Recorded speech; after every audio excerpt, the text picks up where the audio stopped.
This is the Prime Sports NASCAR report on Prime Sports Network as we wrap up the weekend in NASCAR and Brad Keselowski winning his third race of the year, Eric. And we talked about it when we previewed the race last week. Even though I was surprised I was the only one to take him. But I know you guys went heavy at Harvick and Hamlin, and it was almost Hamlin. So it was either you guys were going to shut me out or I was going to shut you guys out with Keselowski because those guys just went back and forth. It was crazy how many times that they passed each other for the lead. Unfortunately, what was a pretty interesting and at times exciting race got really dull with the final 90 laps or so, green flag, no cautions, and it just turned out to be another boring end of a race for NASCAR. Yeah, and we've been talking about Keselowski just needing to put a performance like he did, because it seemed like his past wins this season, even some last year, were like flukes. Like, hey, look, there's Keselowski with pitch strategy winning the race. Yes. This time, he put on a clinic, led 184 laps. He was by far the best car.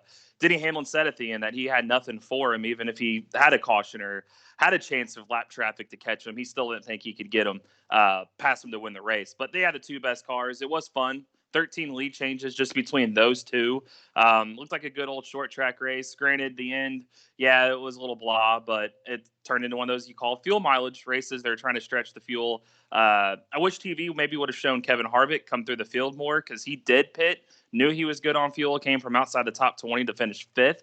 I think that's kind of glaring that here it struggles. A lot of cars struggle to pass at these races, but he came on a short track without much passing room. I mean, we saw how much the traction compound helped, and he still got up to fifth. But overall, I was glad to see at least. I know these end of the races sometimes can be boring like that, but I always do hate when you get a fluke guy at the end that ruins our betting. Sure, yeah. Because I had Keselowski on FanDuel actually this week. They put a boost in my 6-year-old before the race. I asked, who you think's going to win? And he originally said Kyle Busch. He's like, oh, wait a minute. No, I think Keselowski's going to win. So I quickly did a quick bet. Like, hey, and he won me some money. All right. But I had Hamlin too, so I was like, all right, hey, I'm good either way. Even if Keselowski fails inspection, I'm still going to win some money here. But yeah, it was good to see a pure race. And I think that this is the top 5 finishing order. This could be a preview for what's to come for the rest of the season too. And if it wasn't for the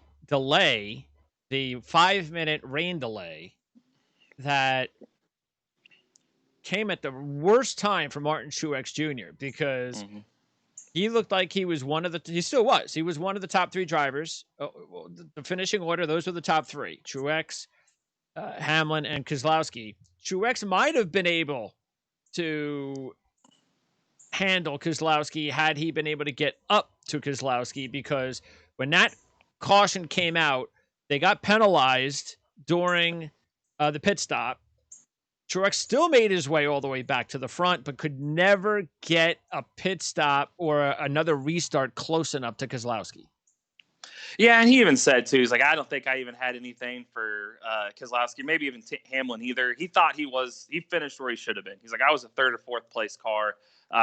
Would have needed some luck there from a caution and some just crazy restart to put myself in position to win. But he was good with a 3rd to make up those that much ground from the penalty. And again, just like Harvick, he came from the back and got back up front and finished where he deserved. And now he's heating up. So he's done really good lately at Loudon, 7 top 8s in his last 8 there. So not surprising to see him finish 3rd, but just shows you how good Keselowski was, that he just was untouchable. And Joey Logano, because look, it's nice that he gets in the top 5, but still kind of a quiet top 5. That's been his MO lately. Even if he has a good race, it's a quiet race. And that's good for him to get that. I mean, he, like he said, like I asked him in a Zoom call like a month ago, like what's going on with performance? Does it have to do with practice? And he said, yes. Like you look at the beginning of the year, they were practicing and qualifying, and new crew chief, and he won 3 of the first 5 races, counting his duel. Then we don't have any practice or qualifying. We've had 16 races now under this format, and he now only has 3 top 5s, but 2 of them were in the last 3 races. It shows he just kind of needs these quiet weekends to get the back in the momentum, back in the swing of things, get back some top 5s, get that confidence back, get to know your crew chief better, and we'll see what happens. And he's starting to heat up too. So 2 top fives in his last 3. First top 5 at New Hampshire, what he considers his home track since 2016. So I like what they're doing. Just sometimes quiet days are better days for some guys. And another top 10 for Aric Almirola. So he continues to throw in the top 10s. The next step is if he wants to be a serious championship contender, he's going to have to win a race sooner or later. Yeah, nine straight. That's good. That's only going to get you so far. Especially, you've got to position yourself in the playoffs or the top 10 of the point standings to get those extra bonus points at the end of the regular season. Because you look at those playoff points, he's got 2. That's yes, all those top 10s are great, but when the playoff points and you could carry those on to next rounds through the playoffs, he's got 2. So top 10s will only get you so far. You start getting to these later rounds when you're gonna force him to need to win, and he hasn't won since 2018. So I feel good about his speed. I just feel like they're just lacking a little bit to get those wins. I would like to see him turn these top 10s to more top 5s. Granted, it started off that way. This streak, he had 5 straight, but now he's got 8th, 10th, 6th, 7th after. So he's got good starting positions. We talked about that in the show last week. It's time to start turning those starting positions into better finishes. But I think that shows too just how strong again Keselowski, Hamlin, Harvick, Truex are.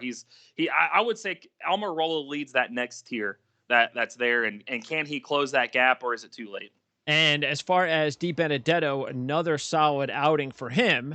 I can see definitely if we're looking for sleepers to win a race, he might be the guy because he hasn't won yet.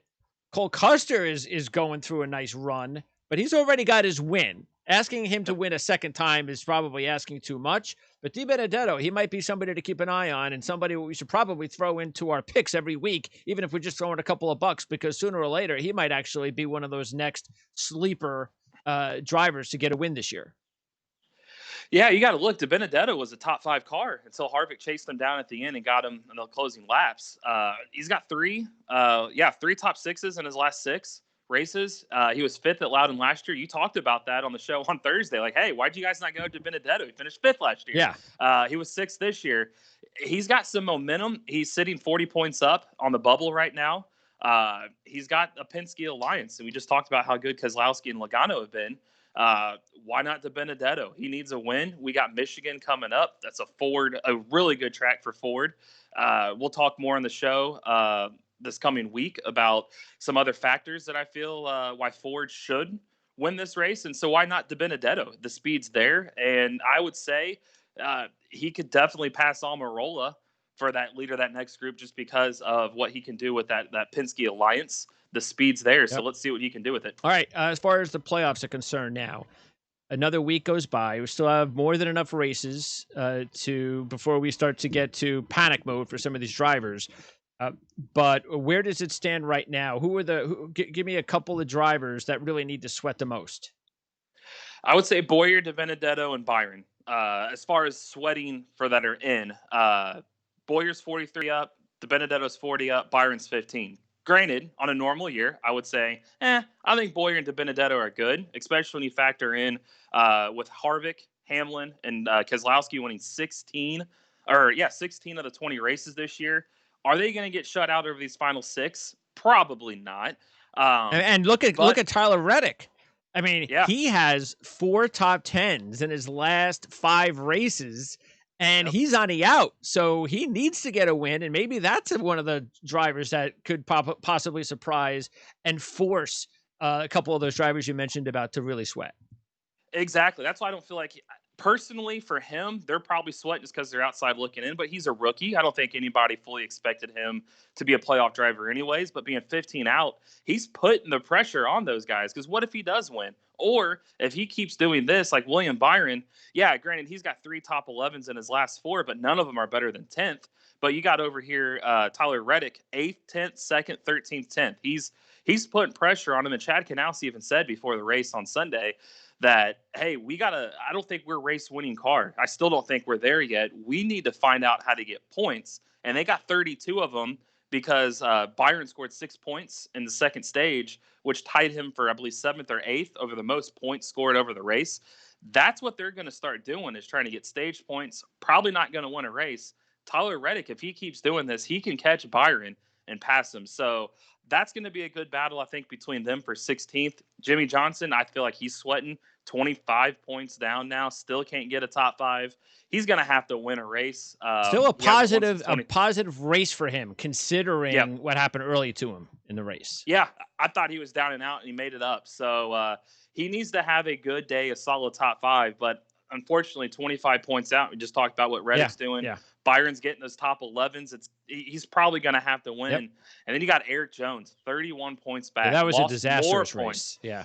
Yeah, they kept talking about the last couple of weeks they can't shoot themselves in the foot, and they did again. They never made up for it. He slid back further, 31 points out. I think he's going to have to win. Granted, 31 points can easily be made up over 6 races, especially for some wild cards we got. But then again, those are some wild cards in there. Who's to say someone outside of them doesn't win at one of those 2 wild Daytona races we've got coming up? So I would say those bubble guys are all sweating it, but Reddick, I think the ball is – he could be the chaser and can catch, and I wouldn't be sweating if I was him, because if he keeps doing what he's doing, he's either going to find victory lane or, in my opinion, pass Byron for that last spot. And finally, Michael McDowell. I tell you what, he should be getting some credit for the fact that if you look at it over his last, 10 races, he's only had a couple of bad races. Everything's been in the top 20. He's had a couple of top 10s. And I'm only saying that if we're comparing other drivers that get a little bit more recognition, like Chris Buescher, Bubba Wallace, even rookie Christopher Bell, Ricky Stenhouse, Ryan Newman, Matt Kenseth. He's actually ahead of these guys. Yeah, and he's just doing his thing, just slowly and surely creeping there. Look, he's a good road course racer. That's right. Watch out for him. Watch out for him, and he's a good super speedway racer. He's always there. It just seems like you see that yellow Love's number 34 car right there. And he's got both Daytona races. There you go. Yep. So if I were those guys, that's why I don't think he's sweating. I don't think they came in with playoff aspirations.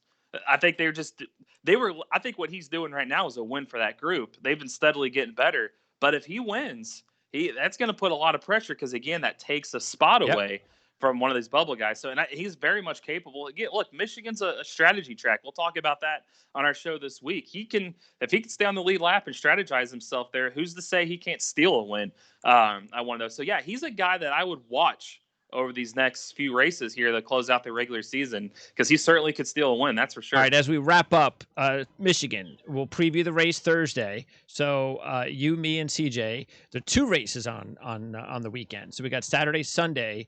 What's the difference between both races, Saturday, Sunday, quickly? I don't think you're going to see much. Same mileage. It's just we're going to have that top 20 invert again for Sunday's race. So that's the big thing, the invert. That's it. Yeah, but the race distance is still the same as it was going to be on Saturday. These guys are going to be quick enough that are good enough Saturday, as long as you don't see some fluke fit strategy at the end. If it's the fast cars up front, they're going to be the fast cars to get through the field on Sunday. So I don't think you're going to see too much of a difference. And which racetrack compares the most to Michigan that we've already seen this year? I'd say Fontana. They're very similar. Granted, Fontana's got an older surface. That's the only difference. Okay. But same track, same premise, built kind of the same. So I would say that's the closest comparison. All right, Eric, appreciate it. RaceReviewOnline.com. What do you got going on? Going to have a lot of Michigan previews coming up. Had a lot of IndyCar stuff for this week, supposed to come out, but they canceled or postponed the Mid-Ohio race weekend. So no IndyCar stuff this week, other than maybe some Indy 500 stuff, which is the next race, but focusing mainly on Michigan. Doubleheader, 6 races left in the regular season. We'll see what happens. Eric, appreciate it. We'll talk to you on Thursday. Thank you. Talk to you then.